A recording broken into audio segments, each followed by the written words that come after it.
Damodra devotional ఛానల్కు స్వాగతం. మాఘపురాణం 25వ రోజు. కళింగ కిరాతుడు మిత్రుల కథ. గృత్తుమద మహర్షి జన్హుమునితో మరలా ఇట్లనెను: ఓయి, మాఘమాస వ్రతమహిమ తెలుపు మరి ఒక కథను చెప్పెదను, శ్రద్ధగా వినుము. ఎట్టి పాపాత్ముడైనను మాఘమాస వ్రతం ఆచరించి పాప విముక్తుడు అగునని ఈ కథ తెలుపును, వినుము. అతి ప్రాచీనమైన ఈ కథ శ్రీహరి కథా మహిమను తెలుపును అని చెప్పి మొదలుపెట్టారు. గత 3 రోజులుగా క్షీరసాగర మథనము, పారిజాత వృక్షం గురించి, తులసి చెట్టు గురించి, అలాగే దేవతలు పారిజాత వృక్షంను పూలను కోయడం వలన ఎలా నిర్మాల్యాన్ని తొక్కడం వలన ఎలా అయ్యారు, ఇలాంటి విషయాలన్నీ చూసుకున్నాం కదా. ఇంకా ఈరోజు కథ ఏంటి అంటే, పూర్వం ఒక కళింగ కిరాతుడు ఉండేవాడు. అతడు ఆ ప్రాంతంన సంపద కలవాడు, పరివారం కలవాడు. ఆయుధములను ధరించి పరివారంతో ఒకనాడు వేటాడుటకు అడవికి వెళ్ళెను. అనేక మృగములను వేటాడెను. అతడు మృగములను వెతకుచు అడవిలో తిరుగుతుండగా ఒక విప్రుణ్ణి చూసెను. ఆ బ్రాహ్మణుడు నర్మదా నది స్నానం చేయవలయునని బయలుదేరెను. మార్గమధ్యంలో ఆయాసంచే ఒక మర్రి చెట్టు నీడలో విశ్రమించి మరలా ప్రయాణం చేయదల్చెను. కిరాతుడు అతన్ని చూచి వాని వద్దనున్న వస్త్రములు, ధనము మున్నగు వాటిని అపహరించవలనని తల్చెను. తన వారితో వచ్చి ఈ బ్రాహ్మణుని వద్ద ఉన్న అన్నింటినీ బలవంతంగా తీసుకొనెను. ఓయి, నీవు దాచిన ధనము నిమ్ము, లేనిచో నిన్ను చంపుదునని కిరాతుడు బ్రాహ్మణుణ్ణి బెదిరించెను. ఆ విప్రుడును, నేను దరిద్రుణ్ణు, నా వద్ద ధనం ఏమీయూ లేదని సమాధానం ఇచ్చెను. అతని మాటలకు కోపించిన కిరాతుడు ఆ బ్రాహ్మణుణ్ణి ఖడ్గంతో నరికెను. ఆ కిరాతుడు అచటి మార్గమున ప్రయాణించు వారిని చంపి వారి నగలను ధనమును దోచుకొంచు ఉండెను. అతడు క్రమముగా అరణ్య మార్గముననే కాక పట్టణ మార్గమున ప్రయాణించు వారిని కూడా దోచుకొని చంపుతుండెను. అతనికి ధనము సంపాదించవలనని కోరిక విపరీతంగా పెరుగుతూ ఉండెను. ఇట్టి కిరాతునకు బంగారు నగలను చేయువాడొకడు మిత్రునిగా ఉండెను. అతడును కిరాతుని వలె క్రూరుడు, వంచనాపరుడు. బంగారు నగలు చేయుచు దానిలోని బంగారంను హరించెడివాడు. కిరాతుడును బాటసారుల నుండి దోచుకున్న నగలను అమ్మమని స్వర్ణకార మిత్రునికి ఇచ్చెడివాడు. అతడును నగలమ్మి అందులో కొంత ధనమును తీసుకొని మిగిలిన ధనమును కిరాతునికి ఇచ్చెడివాడు. వీరికి మరొక శూద్రుడు మిత్రుడిగా ఉండెను. ఆమె తల్లి కూడా అట్టిదే. భర్త మరణించిన పిమ్మట ఆమె మరింత స్వేచ్ఛావర్తనురాలయ్యెను. ఈ విధంగా ఆ కుటుంబంన కుమారుడు, తల్లి ఇద్దరును కాముకులు, స్వేచ్ఛావర్తనులుగా ఉండిరి. అతని తల్లి చీకటిలో కామాతురయై తన విటుడు వచ్చు చోటికి పోయెను. చీకటిగా ఉన్న ఆ ఇంటికి ఆమె వద్దకు రావలసిన విటుడు రాలేదు. అతడు వచ్చునని ఆమె వానికై వేచి ఉండెను. అచటకు ఆమె కుమారుడు వ్యభిచారిణి, కాముకురాలు అయిన తనకి ఇష్టురాలైన స్త్రీ కొరకు వచ్చెను. చీకటిలోనున్న తల్లి తాను కోరిన ఆమె అని అనుకొనెను. వాని తల్లియు ఆ చీకటిలో వచ్చినది తాననుకున్న విటుడే అని అనుకున్నది. ఈ విధంగా తల్లియు కుమారుణ్ణు ఆ చీకటిలో ఒకరినొకరు ఎరుగక తమకు కావలసిన వారే అనుకొరిరి. ఫలితంగా వారిద్దరును ఆ చీకటిలో కలిసిరి. సమాగమమైన తరువాత వారిద్దరును ఒకరిని ఒకరు గుర్తించిరి. వాని తల్లి విచారపడెను. కొంతకాలమునకు మరణించి నరకమునకు చేరి శిక్షలను అనుభవించుచుండెను. కుమారుడు మాత్రము నిర్భయంగా ఉండెను. పరస్త్రీ వ్యామోహంచే అతడు తన సంపదనంతయు పోగొట్టుకునెను. నిర్ధనుడై కిరాతుని చేరి వానికి స్నేహితుడయ్యెను. ఇప్పుడు పైన చెప్పుకున్న వాళ్ళందరూ ఎలాంటి వాళ్ళు? కిరాతుడు బ్రాహ్మణుని ధనమునకై చంపినవాడు. సువర్ణకారుడు నమ్మి ఇచ్చిన నగలలో బంగారంను దొంగిలించువాడు. శూద్రుడు తల్లితో వ్యభిచరించువాడు. ఈ ముగ్గురికి ఇంకొక బ్రాహ్మణ మిత్రుడున్నాడంట. అతడు వారితో కలిసి వారితో పాటు పాపకార్యాలను చేయుచుండెను. బ్రాహ్మణుడు అవుటచే వాడు పురోహిత్యం కూడా చేయుచుండెను. వీరి కలయికతో పంచ మహాపాపములు ఒకచోట చేరినట్లయినది. బ్రహ్మజ్ఞానిని చంపినవాడు, కళ్ళు తాగువాడు, క్రూరుడు, బంగారమును అపహరించినవాడు, గురుపత్నితో రమించినవాడు, వీరు 5గురును పంచ మహాపాతకులు. బ్రాహ్మణుడు కిరాతుడు పంపగా గ్రామాంతరమునకు పోయెను. అతడు ఆ గ్రామమున శ్రోత్రియుడైన బ్రాహ్మణుడు ఒకరిని చూసెను. ఆ బ్రాహ్మణుని పేరు వీరపుత్రుడు. అతడు రుద్రాక్షమాలను ధరించెను. లేడి చర్మం దర్భలు చేతపట్టి ఉండెను. గోవిందనామములు పలుకుచు తీర్థయాత్రలు చేయుచుండెను. కిరాతమిత్రుడైన బ్రాహ్మణుడు వారికి నమస్కరించెను. బ్రాహ్మణ్యమును కోల్పోయి దీనుడై ఉన్న వానిని చూచి, నీవెవరు, ఎక్కడికి పోవుచున్నావని అడిగెను. అతడును, నేను బ్రాహ్మణుడను, కిరాతుని వద్ద పనిచేయువాడిని అని పలికెను. అప్పుడు వీరవ్రతుడు ధ్యానమగ్నుడై ఉండి కనులు తెరిచి ఇట్లనెను, ఓయి, నీవు చేసిన సమస్త పాపములను చెప్పెదను వినుము. నీ యజమాని బ్రహ్మహత్య మొదలగు పాపములను చేసిన వాడు మరియు హింసాపరుడు.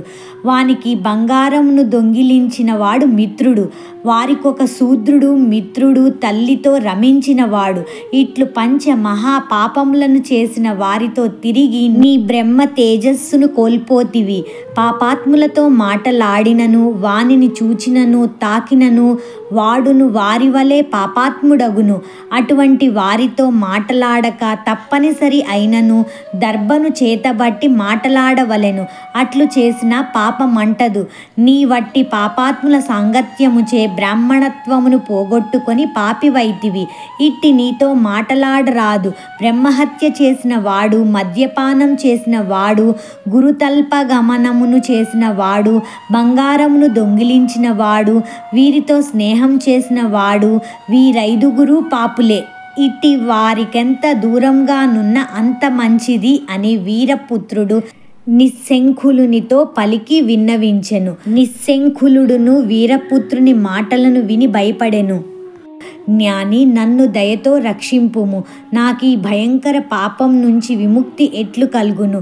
సర్వ పాపహరణ క్షమమైన ప్రాయశ్చిత్తమును తెలుపమని వీరపుత్రుణ్ణి ప్రార్థించెను.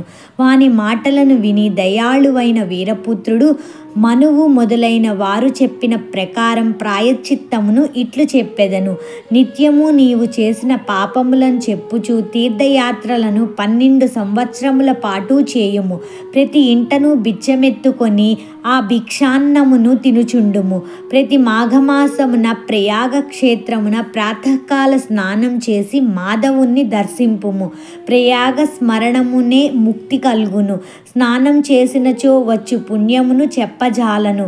ఎంతటి పాపాత్ముడైనను మాఘమాసమున ప్రయాగలో స్నానం చేసినచో వాని పాపములు పోవును. కనుక 12 సంవత్సరములు పూర్తిగా గాని సంవత్సరం పాటు గాని ప్రయాగ మాఘ స్నానం ఆచరింపుము. గోవు తినగా మిగిలిన బియ్యమును వండుకొని తినుము. ఈ ప్రకారంగా 1 మాసం చేయుము అని అనెను.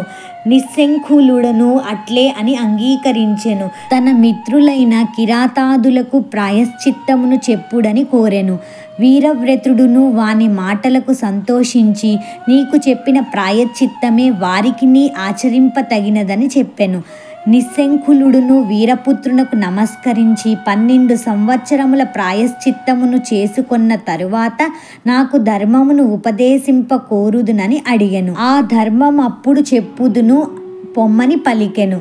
నిస్సంకులుడును కళింగ కిరాతుడు మిగిలిన వారి వద్దకు పోయి వీరవ్రతుడు చెప్పిన మాటలను వారికి చెప్పెను. వారును నిస్సంకులుని మాటలను విని భయమును పశ్చాత్తాపమును పొందిరి. వారు వేరువేరుగా తీర్థయాత్రలు చేయదలచి ప్రయాణమైరి. వీరవ్రతుడు చెప్పినట్లుగా భిక్షాన్న భోజనము మాఘస్నానము చేసి పాప విముక్తులైరి. నిస్సంకులుడు వ్రతమును పాటించుచు తీర్థయాత్రలు చేయుచు కాశీనగరమున చేరి కొంతకాలం ఉండి తరువాత ప్రయాగకు పోయి మాఘమాస వ్రతమును ఆచరించెను. అన్ని తీర్థముల స్నానము పాపనాశనము, అందులోనూ ప్రయాగ స్నానము ముఖ్యమైనది. నిస్సంకులుడును వీరవ్రతుడు చెప్పినట్లు 12 సంవత్సరములు ప్రాయశ్చిత్తం ఆచరించెను. అలా 12 సంవత్సరములు ప్రాయశ్చిత్తమును ఆచరించిన తరువాత వీరవ్రతుణ్ణి వెతుకుచు నైమిసారణ్యమునకు పోయి వీరవ్రతునకు నమస్కరించి ఇట్లు పలికెను. వీరవ్రతుడు తనకు నమస్కరించిన నిస్సంకులుణ్ణి లేవనెత్తెను. ప్రేమతో కుశలము అడిగెను. 2 గడియలు ఆలోచించి ఇట్లనెను, ఓయి నీ పాపమంతయు పోయినది. ప్రయాగ స్నానముచే దుష్ట సాంగత్య జనిత దోషం కూడా పోయినది. నీవిప్పుడు బ్రహ్మ తేజస్సుతో ఉన్నావు. మంత్రపూతమగు జలముతో 3 దినములు స్నానం చేయింతును. నిరాహారంగా నీవి 3 దినములు ఉండును. అప్పుడు నీవు మరింత పవిత్రుడు కాగలవు అనెను. నిస్సంకులునిచే మంత్రజలము నా స్నానం 3 దినములు చేయించెను. నిస్సంకులుడు వీరవ్రతుడు చెప్పినట్లు నిరాహారుడై ఉండెను. వీరవ్రతుడు నిస్సంకులునకు ఇట్లు ఉపదేశించెను, ఓయి నిరంతరము సంతోషంగా ఉండును. వేద మార్గమును అతిక్రమింపకము. శాస్త్రమును అనుసరించి కార్యములను ఆచరింపుము.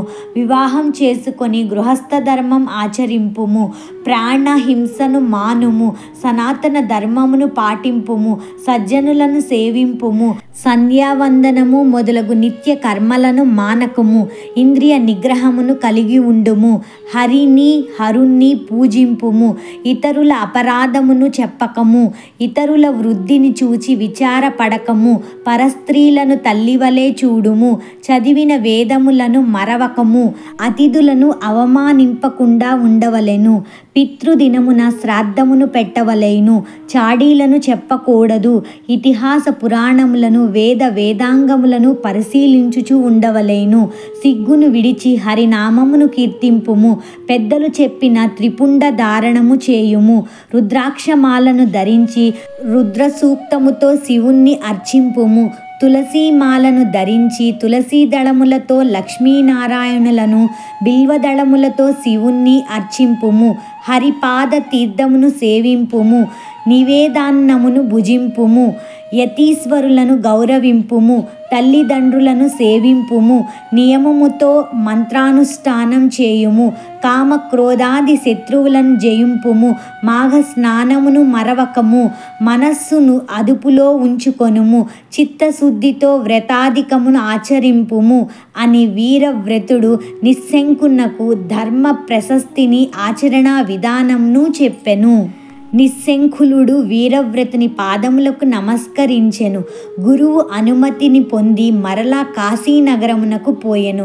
గృహస్థాశ్రమమును స్వీకరించి వీరవ్రతుడు చెప్పిన ధర్మములను పాటించెను. మాఘ స్నానమును ప్రతి సంవత్సరము చేయుచుండెను.